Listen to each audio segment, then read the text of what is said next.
the engineer that I work with turned around to me, he says, I will not EQ it.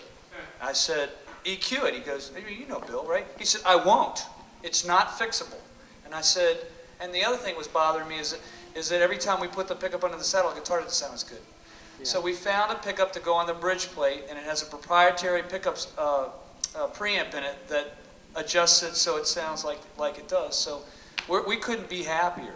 It's running on 2 9-volt batteries, so there's a plus and minus rail on it, and if he hits it really hard, it's not going to distort. The only thing in the guitar is the volume control. We are not going to let you mess with that tone. You know, when you get it right, you get it right, right? Yeah. So is that a good description, Steve, of what it is? Yeah. The other thing is that board in there has got parts in it that sound good. It sounds musical to us. I mean, very often, you know, a lot of surface mount parts don't sound musical to me, and we actually went through all the different kinds of parts to get it to sound right. I mean, there's no electrolytic capacitors, so a bunch of stuff that we did different. Yeah. Does that mean that, did you change the bracing? The bracing in this guitar is not standard bracing at all. Can you explain a little about it? But it is standard to the guitar. It's standard to this guitar, yeah. It wasn't modified to fit the pickup. Look, every single time I walk out of the room, somebody gets out a mirror and stucks it inside the guitar. You know, so I might as well. It's a combination of fan bracing and X bracing. The risk with fan bracing is like with old Ramirez's and stuff, the tops crack. So you've got to do a lot of things to make sure that you don't have the problems that classical bracing has. But the instrument has a beautiful, even bass. It doesn't have a loud note. No matter if he moves around, the bass note wasn't changing. The problem with acoustic guitars is where you move, everything changes radically. It's like, don't move, right? He doesn't have that problem here. Actually, we didn't tape it. Well, they tried to tape your thing to the floor.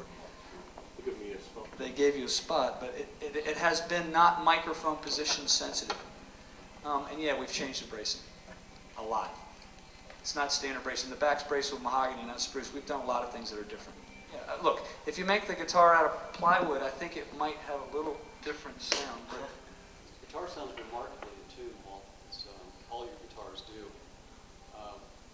Can you talk a little bit about intonation, how you achieve it? Well, you have to get the frets in the right place. I mean, and that's done on a calculation of the 12th root of 2. They actually have to be in place by about 1/1000th of an inch. You've got to get the slots in the right place. That's first.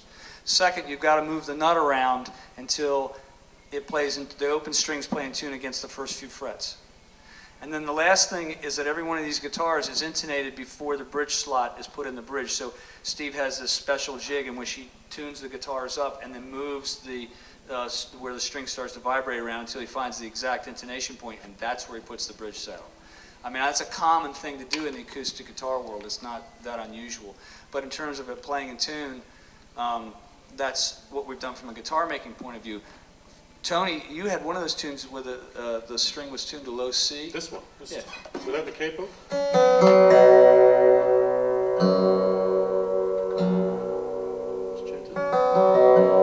And it's holding together. That's the real remarkable part.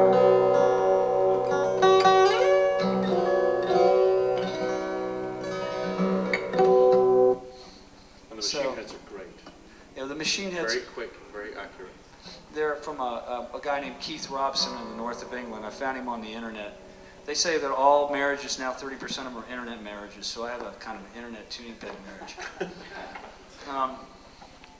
Actually had him come to the factory the week before he came to the show because I didn't want to go to market with these tuning pegs without looking the man straight in the face, right? So he came and he, you know, it's like when my wife paraded me in front of all her family before we got married to see if I passed inspection, right? He's actually a remarkably good machinist, and he's done a really, really good job. And we've had some problems with them over the years, and we've got them all straightened out. And this set of tuning pegs was put on Tony's guitar the day before the show.